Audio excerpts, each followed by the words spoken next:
Ho, ho, ho, we made this.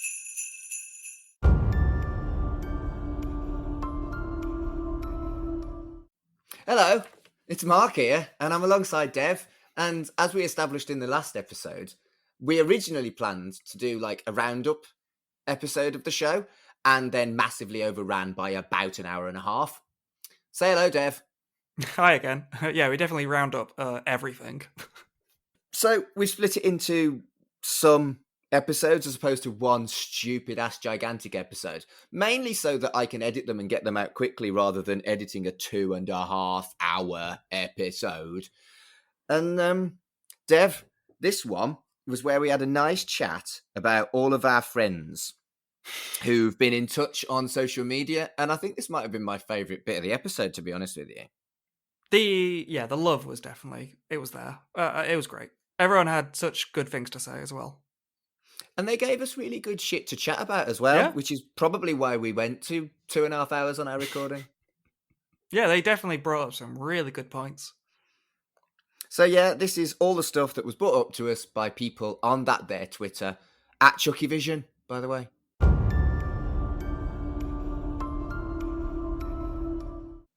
Right, we're going to move on. We're going to chat about some of the responses we had on Twitter. And I'm going to go through a few of the people that have tweeted us over the last couple of months and just shout them out because it's been nice chatting to them. These aren't people who specifically got in touch for what they wanted us to talk about on this episode, but we've had some really cool conversations. I will have inevitably missed some people out that I've enjoyed interacting with, and I can only apologise in advance. Please don't shout at me on Twitter if I missed you off. At Illyria Shade 56, ILLYRIA SHADE 56, they said that we were 4th in their Spotify Wrapped of the Year. That's fucking amazing. Oh my god, I saw that. I made a joke. I almost tweeted it. I made a joke to myself when the Wraps were coming out. I was like, wouldn't it be funny if we were on someone's Wrapped? And we were. We beat out Night Vale, which I don't know if it still is, but it was a very famous podcast. And you know, I'm gonna take that little ego boost that we're above that for someone. I mean, yeah, and it's fascinating that our little podcasts that we kind of did almost on a whim because we were both like, Chucky Vision's a funny name, and someone else called us out on Twitter. I can't remember who it was, and I don't think I've made a note. But when they discovered the name of our podcast, they just tweeted us with the Chuckle Brothers with the TU gear. And I'm like, yeah, it's a fair cop. The reason for this podcast is Mark liked a pun. For our American friends, look up ChuckleVision. It's a kids show from the 80s and 90s in the UK with 2 comedians called the Chuckle Brothers who are legitimately brothers. And the show was called ChuckleVision. And that's where we got our name, because I'm a massive bellend. Yeah, other than the title, not much crossover. Well, I mean, if people want us to, we can have a look at Chucky Vision. Kind of right in the childhood kind of way. Cheap plug, Mark's other podcast, at RITC Pod on Twitter. But we can have a look at Chuckle Vision if you want us to. It's a fucking deep cut and a tenuous link. But why the fuck not? Yeah, if you want to hear 45 minutes of us trying so hard to make a connection between that and Chucky. Oh dear, we should do it on Right in the Childhood. Anyway, at Frayed Alliance, FRAYED, chap called Vigo, had some really, really nice things to say about our insight into Chucky and Child's Play. And I'm like, I just like sitting and watching it. Thanks, mate. You know, it's just like, it's nice to know that people actually value our opinions, though. Even though, really, we're just a couple of fans who sit and chat for an hour, isn't it? Yeah. I know there's going to be a few other comments like that. And those comments are really special because I just want to say, you know, for the people listening for this one, going onwards, you know, in between seasons, I expect a slight dip in listeners because I imagine a massive dip. We're just doing it for our own indulgence, mate. But Yeah, I imagine a lot of listeners, a lot of casual listeners, are listening for the week-to-week, Chucky TV show coverage. And I imagine a lot of people, once the finale aired, they're maybe not listening to this one. So, a big thanks, a continued thanks, to all the people who are still listening and are listening because of us. Because that's really nice. We have got loads of tat to chat about, so stick around if you want to hear us talk shit. We also got tweets from at the Big Nick J and at Raymond of 9, who gave us some insight on how free telly works outside of the UK, with like no adverts and no sponsorship. And apparently there are some cabled shows that just don't have ads, but quite a lot of them will have like, the following program is sponsored by the local garage, which I still think counts as advertising because the BBC doesn't do that. But again, we had some nice chats about that after I got confused about other countries' tellies. And the fact that people actually bothered, that's brilliant. That really is brilliant. So thank you. We also got regular tweets from David Davies from Kid Stuff.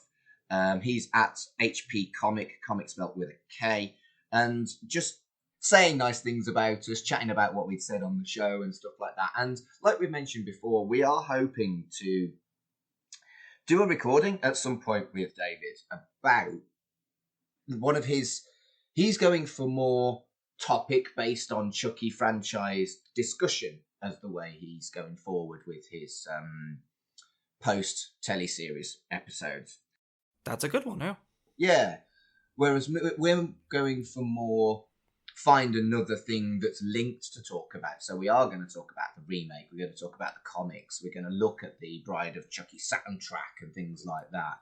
And there's still loads and loads of stuff that we can do. And I like the fact that Kids Stuff is going to take a different tack, but continue like we are. Yeah, that's really interesting. We should bring our Nika chat over to one of those. That seems like the kind of thing he would cover. That's true, actually. We also had, because we don't have a Facebook group, and I just don't want more social media. I'm happy on Twitter. Sorry if you're a Facebook or Instagram kind of person. I just don't want to do it, so I'm not going to. But at Film Effects Pod shared our shout out for contributions on Twitter, and they're huge. And Stu Face Down at STOOFACE down. He shared it on a Facebook group, which I wouldn't have done, so that gave us more exposure there. So two great people sharing us on Twitter and Facebook, so thank you. Brilliant. Yeah, those tweets are always nice when it's not even like a reply. It's just someone tweeting like, hey, check out this podcast, it's really good. Yeah, and stuff like that is brilliant. The more people, particularly if you've got a fuck ton of followers like those two have, it's really useful, so thank you. Yeah, I mean, you can say it like it's free advertising, but I mean, yeah, that's exactly what it is. But it's also a big compliment, so we recognise that. And also at Pombo Paloma Rat, Nico, their name is, and they've just been chatting and saying just the kindest stuff about us on a weekly basis. And thanks, it's really kind. Nico's actually invited us to go on the first non-Portuguese episode of their podcast as well, which we said we were going to do because I think that's fucking ace. So there's just so many nice people to shout out, and I've probably missed loads, and if I have, sorry. One specific tweet I did get that was in response to our shout out for what you want us to discuss on this was from Mary Poppin' It. That's probably not their real name. At ADTSQ83 on Twitter. I love the podcast in season 2. I would love to see the protagonists get in contact with a voodoo practitioner for help. Damballa is not an inherently bad god, so it would be good to see Chucky reckon with using the power for bad.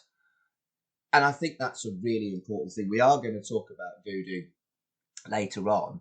We've done some Wikipedia research, and we're trying to learn a bit more to try and see what Don Mancini was trying to get at as he kind of like evolves into the voodoo, into the franchise.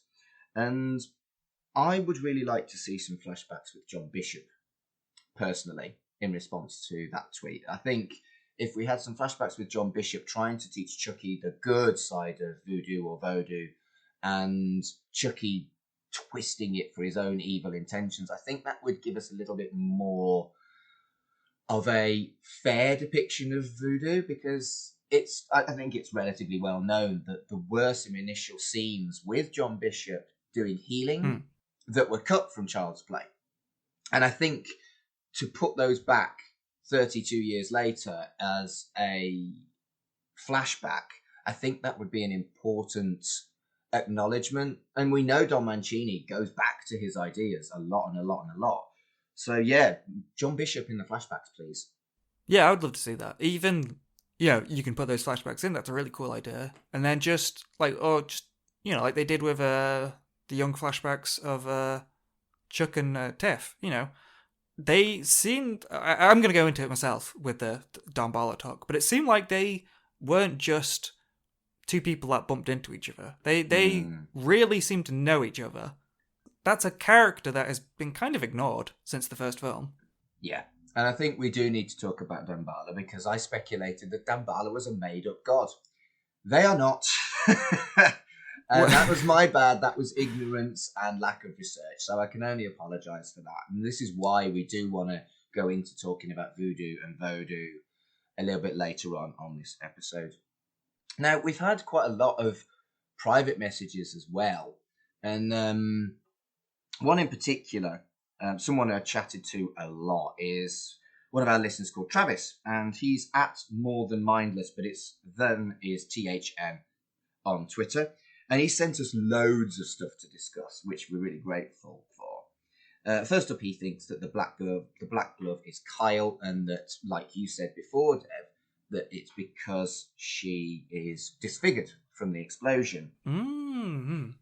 And he also said that he appreciated Junior saying that Lexi is not like him and Chucky, and the ownership of being a murderer.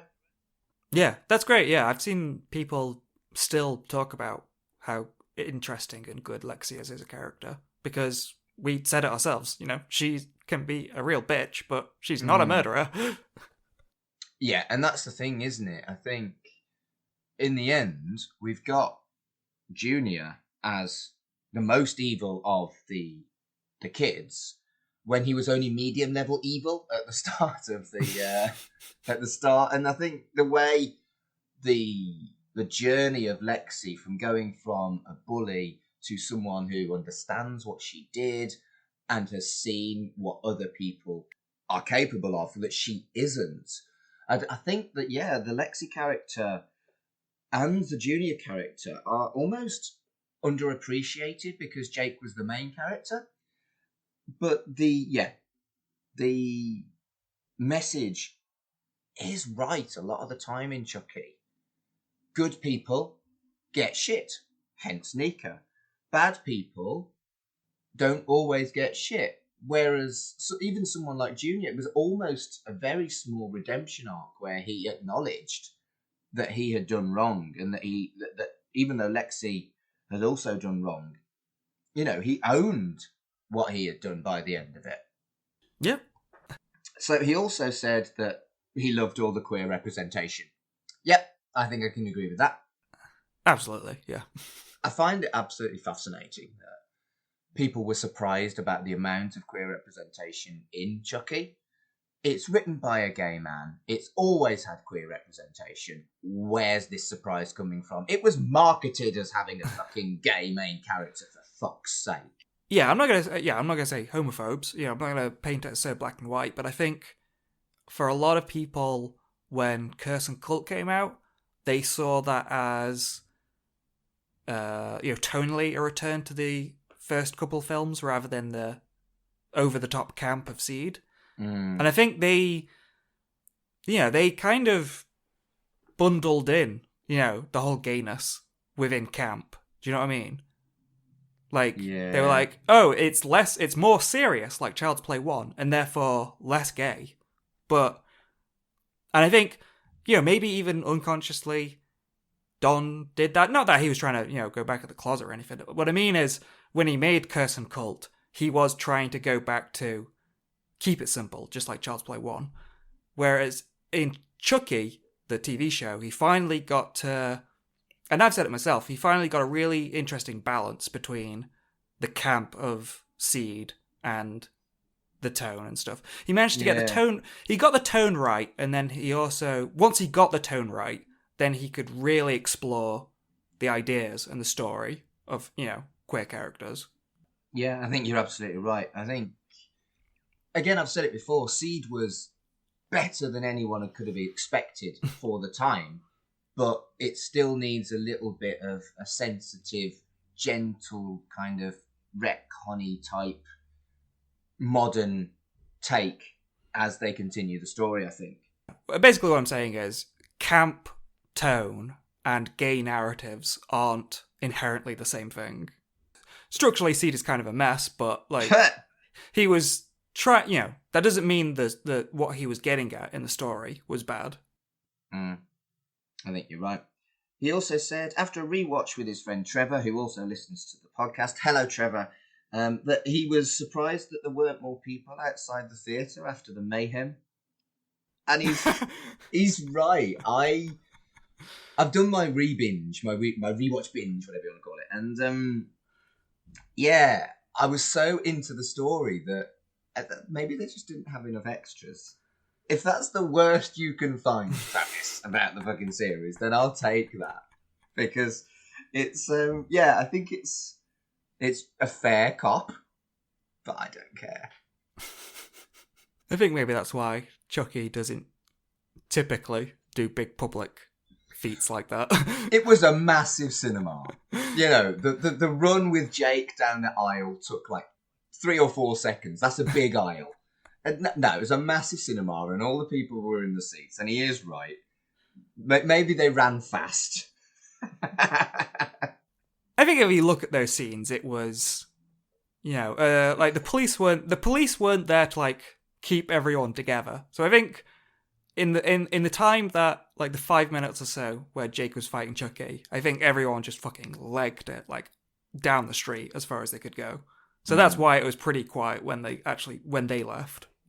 Yeah, I think that's the way you can justify it. And he also said that, similarly to me, that the rewatch was very high. He's done a binge, and that it's just as much fun rewatching it, knowing how it plays out. And he then said that he's going to binge the series after he gets the Blu-ray, and he's binged the movies again. And I think that is something I want to look at. Is I do want to buy the Blu-ray and look at the extras as an episode of this. Yeah. So I think we'll be doing that. One thing I'm a little bit concerned about is whether or not it will be another fucking issue of the Americans get a Blu-ray 6 months before we do. I think these days, I don't know if it needs to be like the actual physical Blu-ray. Like if you buy the digital version, then that might come with the special features as well. Yeah, but again, it's whether or not we can access it through British Amazon or British Now TV or British whatever the fuck. But I would like to take a look at the Blu-ray properly. But, we need the PAL version because gone are the days of having multi-region DVD players because literally everyone plays DVDs on their PlayStation. Or is that an unfair assessment of modern life? Have you got a DVD player? No, I have a PlayStation. Yeah, my PS4 is my Blu-ray player. Yep, mine too. But that's a prediction, Moan, so I should probably shut up. And his hopes for season 2 is that he would like some more queer characters. I mean, I think we've got enough, but yeah, more is always good.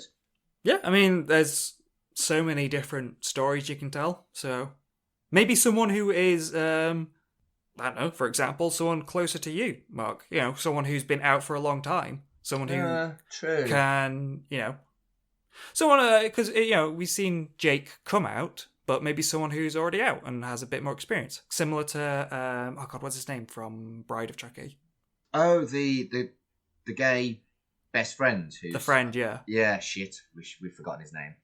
Oh, yeah. He was a good character, but he had more life experience.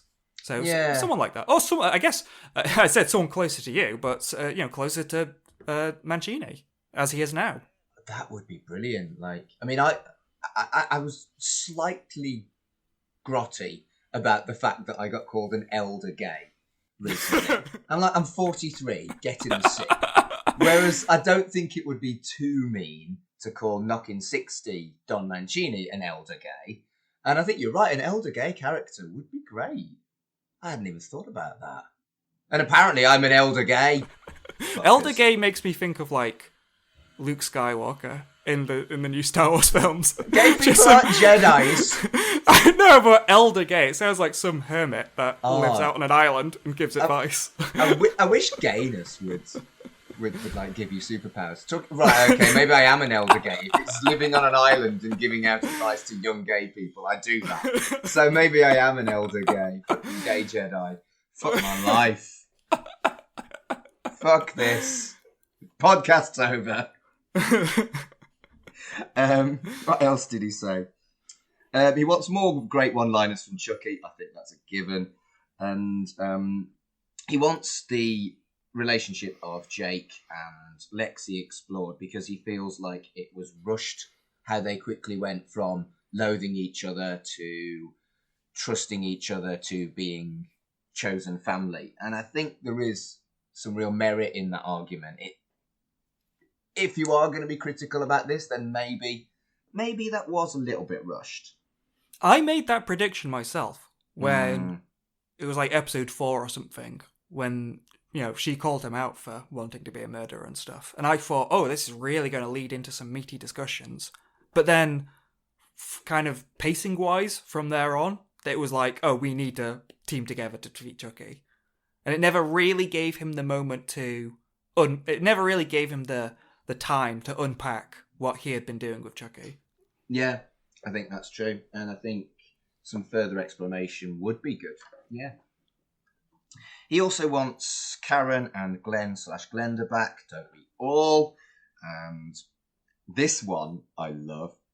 He wants a Christmas holiday special with Chucky, because he loved Hello Kitty, Chucky, and that murderous elf is his suggestion.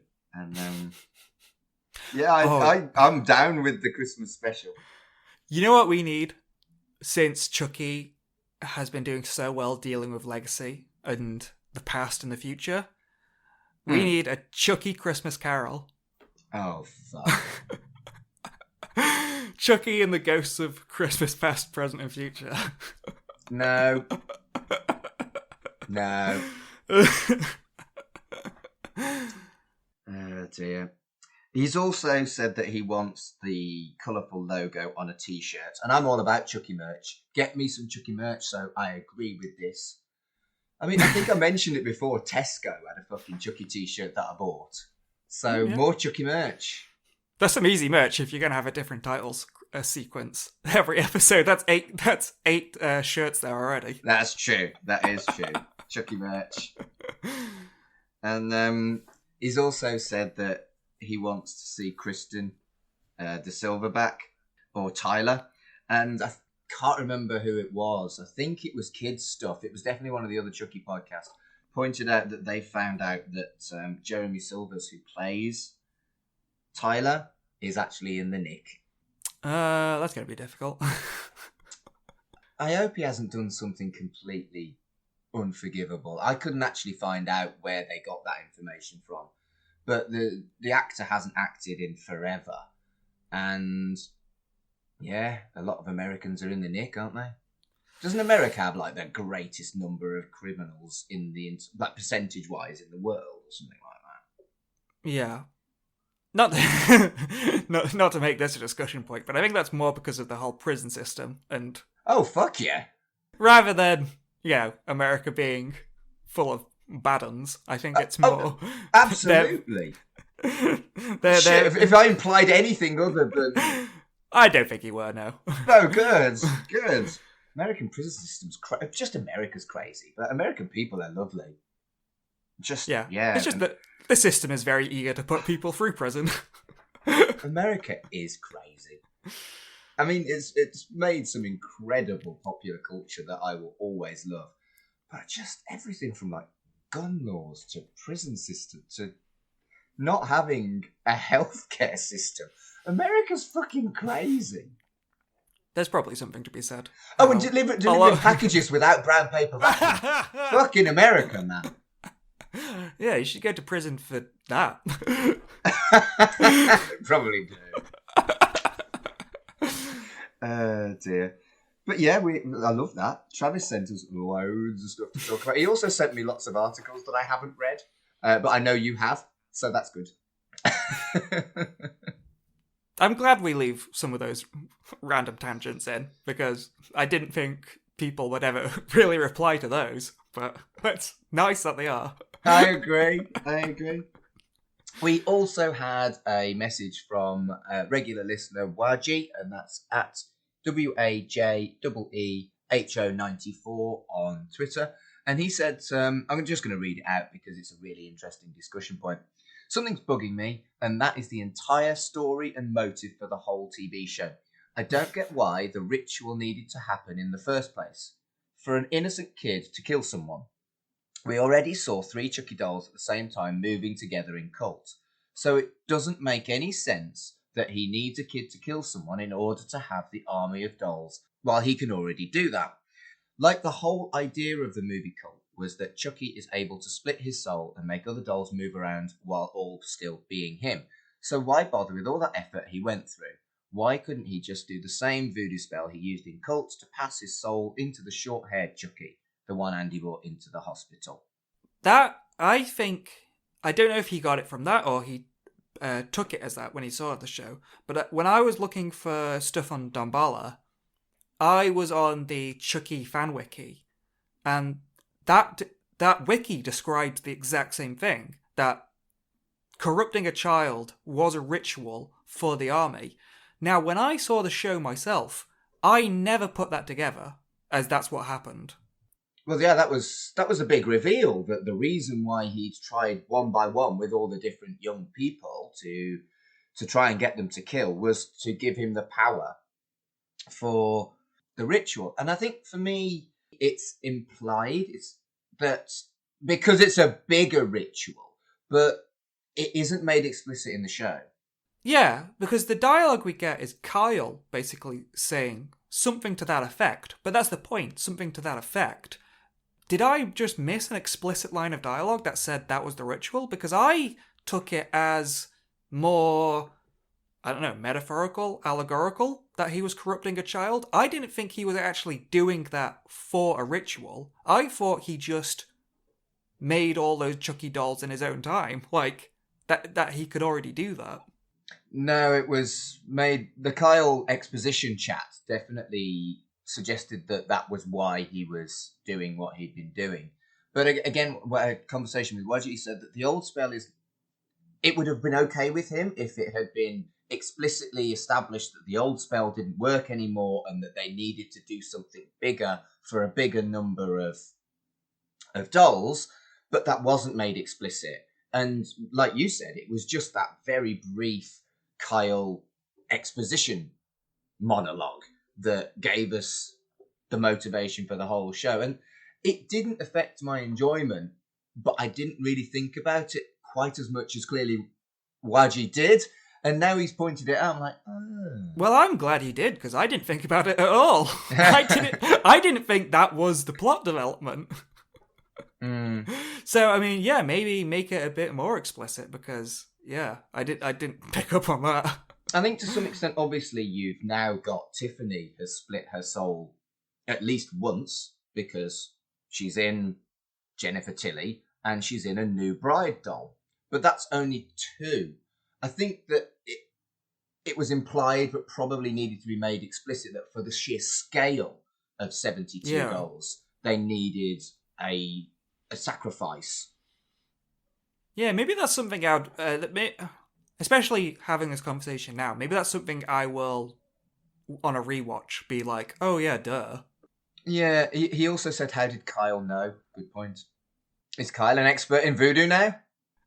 Well, we'll get to that in the Damballa talk, but I think I mentioned it on one of the movie talks. Like, it's just in a book, these rituals. Anyone can do it. Why is Chucky the only one doing this? Yeah, and my reply to Margie was, maybe she read Voodoo for Dummies. and his reply was the crying face. So I didn't upset him. Not, the happy crying face, the lol face. Yeah, and I think it's something, again, we've said that really, really needs to be looked at in season 2. It's part of the reason why I'm so glad that they have a season 2, because the voodoo stuff needs to be looked at. The voodoo stuff needs to be clarified, and just John Bishop. Give me some John Bishop. Good time. It's definitely an interesting way. That comes into the job of a writer, how to get that in naturally. Because it's like, this sounds like a negative thing, but I really liked how they did it in the TV show Legion, that Marvel one. Yes, which I hated. Well, that show swung for the fences in terms of like presentation and stuff. But yeah, there were like entire scenes in that where John Hamm was the narrator and he would just explain a psychological experiment for like 5 minutes and then be like, yeah, so this is how it works. And then that's what I'm thinking with Chucky. It's like, does Don really want to waste 5 minutes just sitting down and explaining this to everyone? Yeah, it might be useful because it is getting into slightly yucky territory, I think. I think it's similar to the Nika story. It's just where we're at now. It's yucky right now. Will it be yucky in retrospect? Good point. Well made. Fully agree. The other stuff that YG said to us was, what's your favourite episode? Mine is episode 6. So I think mine was, obviously all 8 episodes were best episode ever, but I think it was 7. I've always liked in films and in teleseries the kind of build up to the finale, potentially more than the finale. So I think I was always probably likely to, as long as it was a good build up, I was always going to like episode 6 or episode 7. And I think episode 7 was my favourite. What about you? Yeah, it's interesting because I asked you what it felt like watching the whole thing in one go, but I think that's kind of how I think of the show. We were pretty positive on the entire show, episode by episode. So I think that's kind of how I see it, as just, like, I love the whole thing. Did a particular episode stand out? As you can tell, I have a kind of foggy memory. Not a great memory. No cop-outs.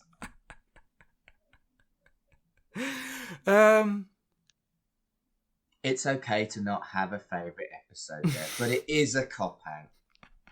Oh, it's a cop-out, I guess. I don't know. I kind of like some of the early episodes. I think, episode 1 is I think we said episode 1 was a really good jumping off point for, like, all the new characters and stuff. I think it's perfectly valid to say that episode 1 is probably the most important one, because if it had been CAC, people wouldn't have tuned in for the rest of the series. So, yeah, there's some real validity in that, absolutely.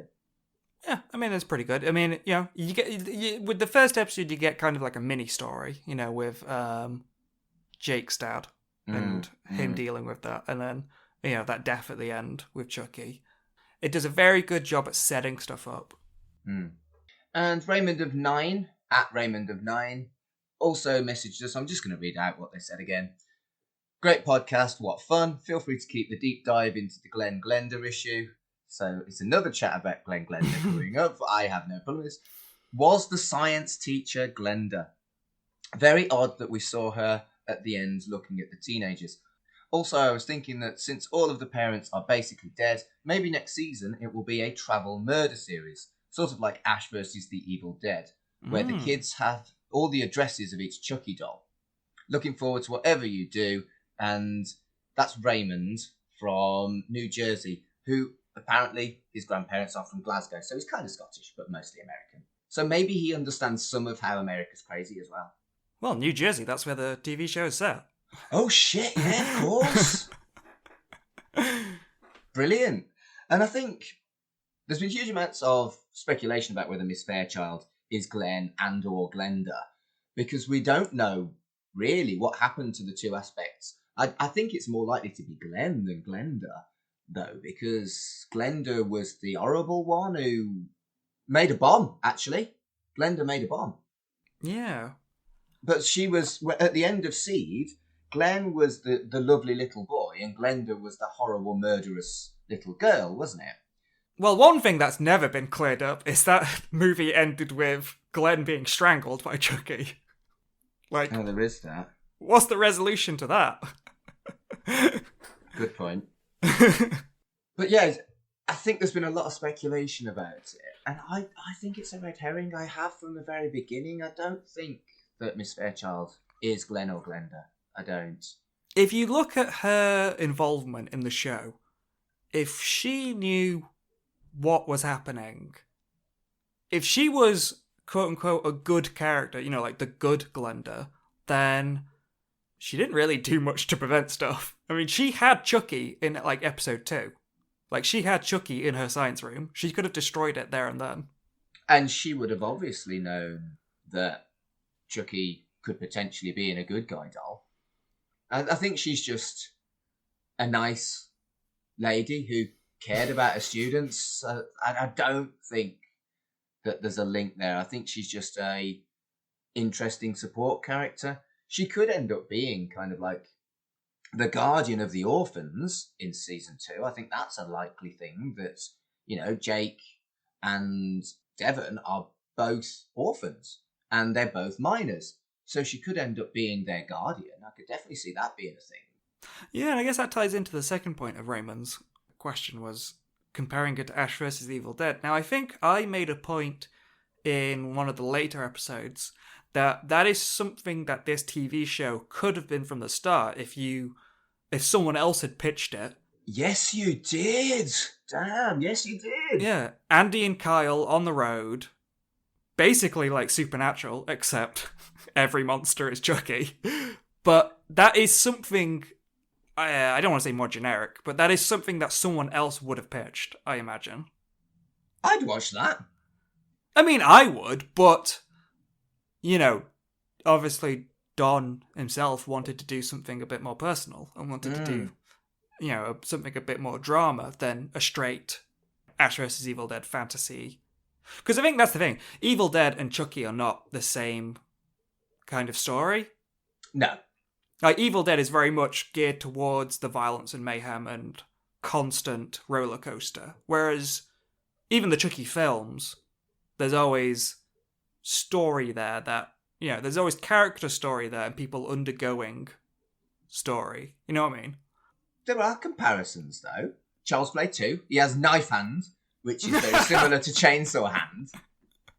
In that comparison, I do want to point out that I really like the Ash vs. Evil Dead show, and I think that show does slow down at times to explore its characters in interesting ways, but I mean, that the pacing of that show is way faster than Chucky was. Yeah, I think so. And I think, I don't know, if you put it on the road, it would feel very different to season 1, which could be a good thing, but then depends on where they're going, really.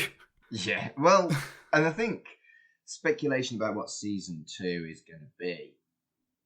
And in my notes for that was, I think it's going to be road trip style. And so, yeah. How many episodes do you think there's going to be? I imagine, and I'm trying to remember other shows. I've watched other shows that have started with like 6 or 7 episodes. And because of the success, and when they go into season 2 has been a few episodes longer. So like 9 or 10 episodes. But I can't imagine the Chucky show going further than that. I imagine it might just be like maybe 10 episodes.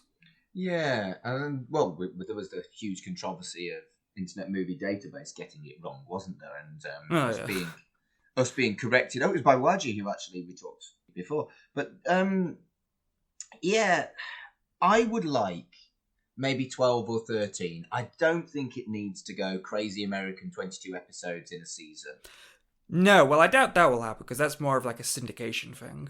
Exactly. I think if they wanted to go syndicated, they would have done that from the start. I can't imagine. I don't think there's ever been a show that's gone from short log form like that. Mm. But even then, 13 episodes, a comparison to a show you mentioned earlier, Daredevil, those Netflix Marvel shows, like season 1 of Daredevil and season 1 of Jessica Jones, and even season 1 of Luke Cage to a degree, those are really good self-contained stories. But even then, I'm less inclined to binge those shows again, because it really reminds me... I'm going from comparison to comparison, but it reminds me of Dexter. Dexter, those seasons are only like 12 episodes each, but Dexter feels so much longer because whenever Dexter isn't on screen, that show really slogs.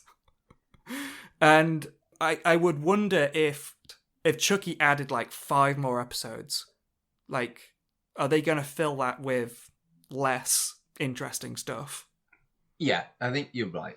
There needs to be more about, this is the story we want to tell, this is how long we think it's going to be, this is how many episodes we need, rather than, we're successful, let's have lots and lots of episodes and put in some filler shite. I mean, I'm a massive fan of Buffy, ignoring the fact that we don't really talk about Joss Whedon and his country anymore. Oh, yeah. But there are a lot of filler episodes in Buffy. Like, really kind of dull Monster of the Week stuff. Where Buffy's at its strongest is where it has a Monster of the Week, but also continues the ongoing storyline. And I think they're 22 episode seasons. Most of them could have been knocked down to 14 or 18, I think. Yeah, it's the same for a lot of shows. I mean, I love The X-Files, and so does everyone, but... I mean, if you're doing a binge of The X-Files, are you really watching every single episode? No one does that. Well, someone does. I mean, with The X-Files, ironically, most people skip the story episodes, because the main story of X-Files does not matter. It's all about the Monster of the Week stuff with that. So I have watched The X-Files from start to finish, every episode, once.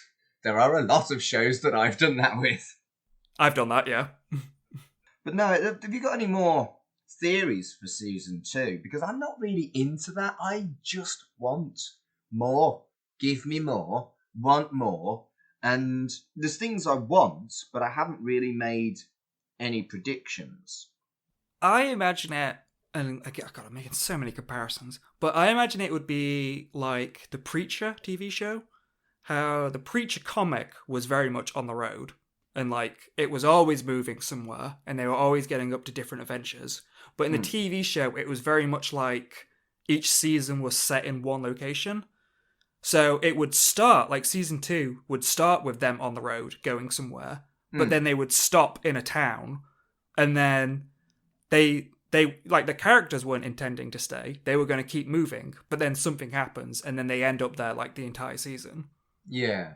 That's how I kind of predict Chucky would go. Like they're on the road, but then they're going to stop somewhere. Okay. But again, where they would stop, who knows? And my issue with that is it's all a little bit Harry Potter, quitting school to go and kill the bad guy, and his soul that's been split into many, many different things. It's a bit Harry Potter in it. Yeah, that's what. It's once you've established a format. I don't know if we have established a format with Chucky yet. No. Because that's one of the benefits, I guess, of it, is that it always keeps evolving. And I hope it isn't as simple as a road trip going and killing various Chucky dolls. I do hope it's not as simple as that. I want Chucky to carry on being as sophisticated as it has been. I mean, they could always go back to Chicago. Chicago was kind of a big deal in the first film, and they could revisit it. Yeah, that would be cool. But we don't know where all these Chucky dolls are going. We just know they're going around the country to disadvantaged kids. Yeah, that'll be that's a prediction thing. I can't imagine Andy just, like, even at gunpoint, just doing that. Yeah, I don't think they're going to actually get distributed. Something's going to happen because Andy's driving the van. Yeah, I can imagine episode 1 of season 2, like, involving him, like, I don't know, driving into a river or something to destroy it, yeah. I think the first episode of season 2 will be an immediate continuation. There won't be a time stop. There can't be a time stop. Everything is happening now. Well, I mean, TV shows tend to do that. It'll probably piss people off, but I can imagine the first episode, like the first 15 minutes being with, like, De Silva. Like, what has De Silva been up to these last few years? Oh, fuck. All the characters to bring back. That happens on a lot of TV shows, especially the longer ones, where it's like, you get that penultimate episode.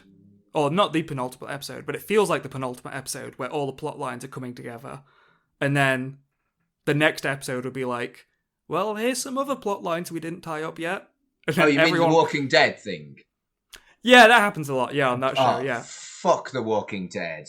Everyone watching is just like, get on with it. Like, get to the end. Fucking Walking Dead. Fuck. I think that's something that they did very well, again, with the amount of episodes in Chucky, is that it never really felt like, get on with it. No, I agree.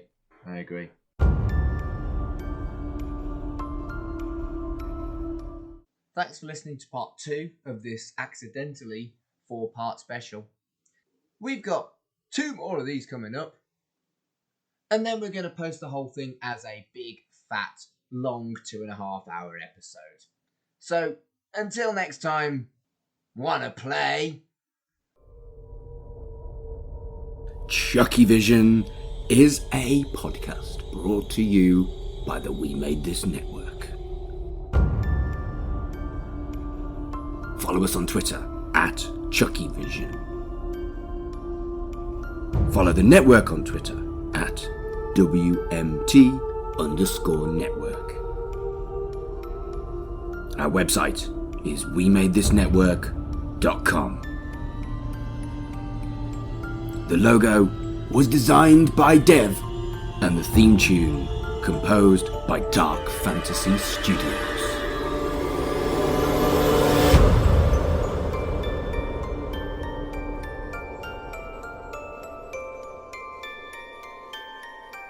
Wanna play?